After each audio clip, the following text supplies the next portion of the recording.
Hey guys, so I wanted to make a video about my girlfriend Yuki, and our long distance relationship, and kind of like what we do to get through long distance, and kind of like the struggle we've been on since we started this long distance relationship almost 2 years ago. There was a bit of time, I met her in Japan when I was doing study abroad, and there was a bit of time back then where we spent like a lot of time together, like physically together, like we were seeing each other at school, and I visited her like at her parents' house and this sort of thing. And what ended up happening was, when I had to come back to the States to finish my school, because I only did school in Japan for a year, I left and we decided to stay together during that time. Even though she came back to the States to do her study abroad, and I came back to do work here with the JET program in Japan again, like we decided that like through all of that we were going to try to stay together and like stick it through for 2 years until she finished school and joined me back here again. And so what ended up happening was, like, through those experiences, like through choosing to do long distance, like I learned a couple things about being in a long distance relationship. And like let me first of all give you guys some perspective on like how like far away we are from each other, because it's super duper far. Like guys, I live here in Japan, in the middle of Japan here, and she's currently all the way, let me zoom out of this. This is too damn far. Hold on. She's all the way over here in the States. Let's take a look. That's Cleveland, Ohio, guys. That's pretty damn far away. That's a 15-hour direct plane ride or whatever that is. She has to go up through the Arctic Circle, up through your Canada area, and then she can come down and see me again. So it's pretty dang far away, and that's too far. The world shouldn't be this big. So after seeing like just how far away we are from each other, like that gives pretty good perspective, like in terms of like physical distance, like just how far away that is, and like what that means for like me waking up in the morning means she's going to sleep at night, and her staying up late at night means it's like in the middle of my daytime. So it's just like the hours are all messed up and this sort of thing. But there's a couple things we do to like make sure that the relationship works. A couple things we do to like try to keep it strong and try to get it to work. And these are things that, like, you know, I've had to learn over time too. I didn't learn it right away, and like thank you Yuki, like for being so patient with me and like giving me time to like learn these lessons and how to be like a better boyfriend when it comes to like being in a relationship like this one. So like a lot of like points to her for being such an amazing girl and such a like beautiful, amazing girl. So like the thing that's probably the most important to our relationship and like finding success in our relationship is like the fact that we talk like as much as we do. And Skype has been a huge help in that. Like Facebook Messenger has been a big help in that, and just like letting us constantly stay in communication with each other. Like we talk on Skype every day. And we talk in the morning when I wake up, and at night when she wakes up or I'm getting ready for bed. And we usually try to talk for like at least an hour every day or 2 hours every day. And if it's the weekend like it was earlier today, since I'm filming this on a Saturday, like we talked for like 4, 5, 6 hours today. And that's great. Like we have this chance to like communicate and like get to hear about each other's day, and just generally like be excited to be around each other. And in doing so, and in Skyping and like having open communication channels where we're like talking about our days and like talking about things that are like, you know, going wrong with us, and we're able to stay strong and like supportive of one another and be like completely aware what the other person is doing. So it helps make the distance feel a lot smaller, despite not being able to like physically like reach out and like touch the other person.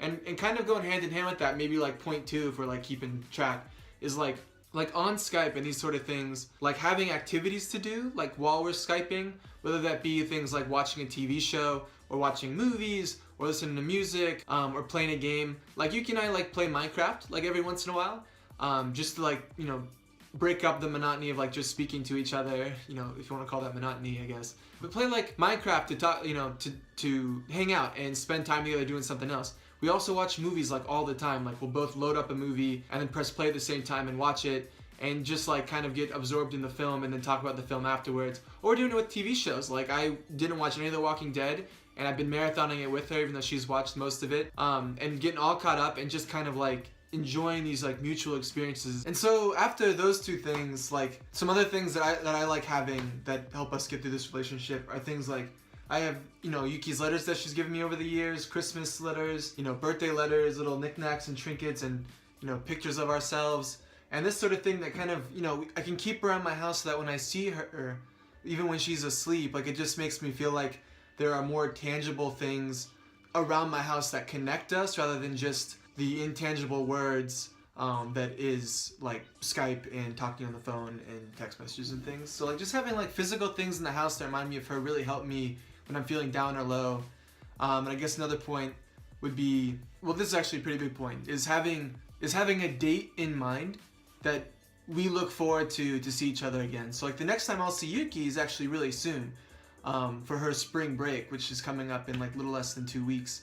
So we'll be seeing each other again soon. She's coming here, and having that in mind, like when you're feeling down or you're feeling low or you feel like the relationship's, you know, really, really hard because you can't see each other, just having that date in mind makes it so much easier when you're thinking how long it's been since you last seen her. Like the last time I saw Yuki was over her Christmas break, and so this hasn't been that long of a separation. It's felt incredibly long, like don't get me wrong. But we've done longer than winter break, which was in December to February, which is right now. So we've done longer than that, and this is still hard. But we're like incredibly looking forward to seeing each other again. We have an app called Dream Days that we use that like counts down the days for us, so that we're able to, you know, keep track of exactly how long until we get to see each other again, and we can look at our phones and be like, yeah, that's the day. That's when we're gonna see each other again. Like just having a date in mind is a huge plus and something that I think really helps us get along. I guess the last thing that I'll say about that is like when you do see each other again, when you do get the chance to finally like see the person that you love and the person that you've been waiting to see for such a long time, like when they're finally there and they're in your arms again, like make the most of that time together. Like really make the most of what you can. You know, try to plan something big with the other person if you can. If you can't do something big, like just make sure they know that you appreciate them and that you love them and that you were waiting for this for so long, and that like this has been something you've been counting down to and something that you've been looking forward to. And make sure the other person knows that you love them, and make sure the other person knows that you're as excited to see them as they are to see you. And make sure you prioritize them those couple times you get to see them while you're doing long distance. But guys, if you like the video, leave a like on the video. If you guys like this kind of stuff, or you want to see stuff about me being in Japan or anything like that, hit that subscribe button down below. Lets me know that you guys are kind of, you know, interested in this sort of thing, and gives me motivation to keep making videos. And guys, if you have any comments about, you know, long distance relationship, whether or not that be advice or questions about mine, or questions about Japan, like leave a comment down below and I'll try to answer anything that you guys put down there. And so guys, thanks a lot for watching. Yuki, thank you for thank you for being great and being you and being, you know, the best girlfriend I could ever ask for. I really super duper appreciate you and love you. So guys, again, you know, I'll talk to you soon, and thanks for watching. So bye bye.